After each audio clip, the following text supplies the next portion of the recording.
రాజీ, నాకు జాబ్ వచ్చింది. ముందు నాకు కాదండి, మీ ఫ్రెండ్కి పెట్టిరా పోండి. మీకు జాబ్ రావడం కోసం చాలా సాయం చేశాడు. పెడతాలేవే, వాడెక్కడ పోతాడు. ముందు మా అమ్మ మా నాన్న మా తమ్ముడికి చెప్పి రావాలి. అరే మళ్ళీ నాకు జాబ్ వచ్చిందిరా.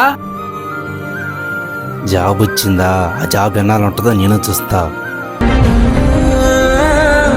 సరేరా, అమ్మ వాళ్ళు కూడా ఇచ్చొస్తా. ఏంట్రా మిన్నాయి జాబ్ వచ్చింది కదా, పార్టీ ఎప్పుడు ఇస్తున్నావు?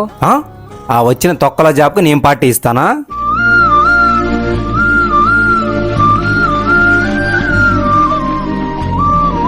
అరే పిల్లలు, మా ఫ్రెండ్ జాబ్ వచ్చిందిరా, స్వీట్ తీసుకోండి. ఇదిగో ఇదిగో.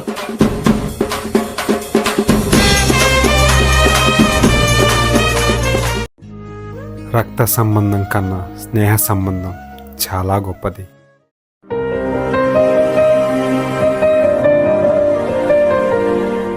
ఏంటక్క ఎక్కడ ఉన్నావు? ట్రైన్ వెళ్ళిపోయి చాలాసేపు అవుతుందిగా. అసలే ఈ ఏరియాలో దొంగలు ఎక్కువ ఉంటారు, తొందరగా వెళ్ళు.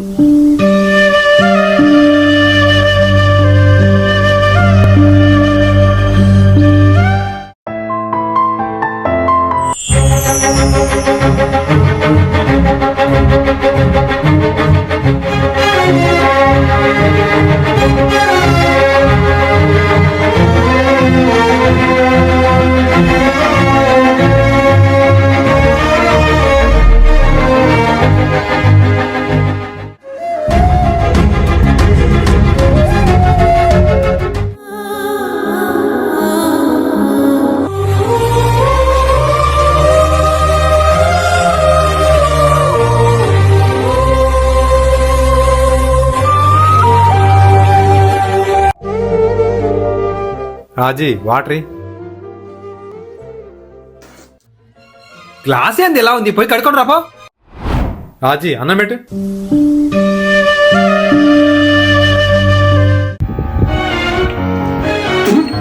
శుభ్రంగా వంట చేయడం కూడా రాదా నీకు?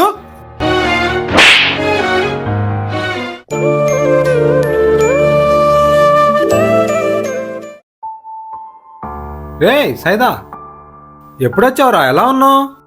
మా చెల్లి ఎలా ఉంది? మీ చెల్లి అలిగిపోయి సంవత్సరం అవుతుంది. చిన్న గొడవే, దానికే పుట్టింటికి వెళ్ళి రానంటుంది.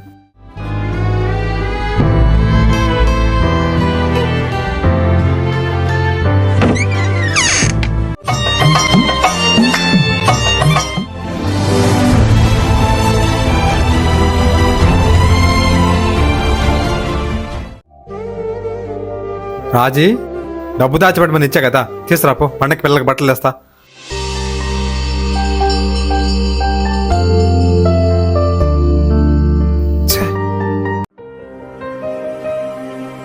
ఏంట్రా అలా ఉన్నావు? మా ఆవిడికి డబ్బు దాచిపెట్టమని ఇచ్చారా, అందులో కొంత డబ్బు తగ్గింది. డౌట్ లేదురా, ఖచ్చితంగా ఆ డబ్బు మీ ఆవిడే తీసుంటది. ఏ ఆబరా, మా ఆవిడ గురించి నీకేం తెలుసురా? నడకుండా ఒక్క రూపాయి కూడా తీసుకోదు. అరే నీకు తెలియదురా, భార్యల నగలో బట్టలు కొనుక్కోవడానికి డబ్బు అడగదాకా తీసి దాపెట్టుకుంటారా?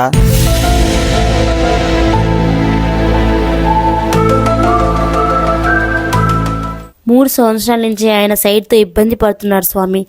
ఆ తీసిన డబ్బుతో ఖచ్చితంగా ఆయన కళ్ళజోడు మాత్రం కొనాలి స్వామి. ఆయన ఏమన్నా పర్లేదు.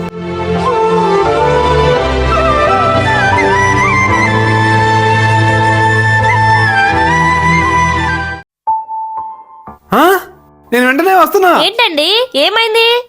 మా నాన్నకి కింద పడి కాలు ఎరిగిందంటే నేను అర్జెంట్గా హాస్పిటల్కి వెళ్ళాలి. ఆగండి, ఈ రోజు మా మధ్య పెళ్లి, మనిద్దరం ఖచ్చితంగా వెళ్ళాలి.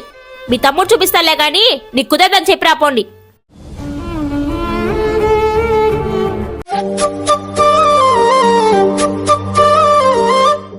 ఇంతసేపు మీరు ఎక్కడికి వెళ్ళారు? పెళ్లికి వెళ్ళాలని చెప్పాను కదా. అది మీ నాన్నకి. మా నాన్నకి ఏమైంది చెప్పండి. మీ నాన్నకి యాక్సిడెంట్ అయిందంట. వెళ్ళాం పదండి. ఆగు, అక్కడ మీ అన్న అన్నీ చూసుకుంటున్నాడులే. ఆపండి, నేను వెళ్ళి మా నాన్న చూడాలి. ఆగు, అసలు మీ నాన్నకి యాక్సిడెంట్ అవ్వలేదులే. నువ్వు మీ నాన్న కోసం హాస్పిటల్కి వెళ్ళొచ్చు, నేను మా నాన్న కోసం వెళ్ళకూడదా? నేను ఇప్పుడు మా నాన్న ట్రీట్మెంట్ చేయించే వస్తున్నా. నీకు మీ నాన్న అంటే ఎంత ఇష్టమో నాకు మా నాన్న అంటే అంతే ఇష్టం.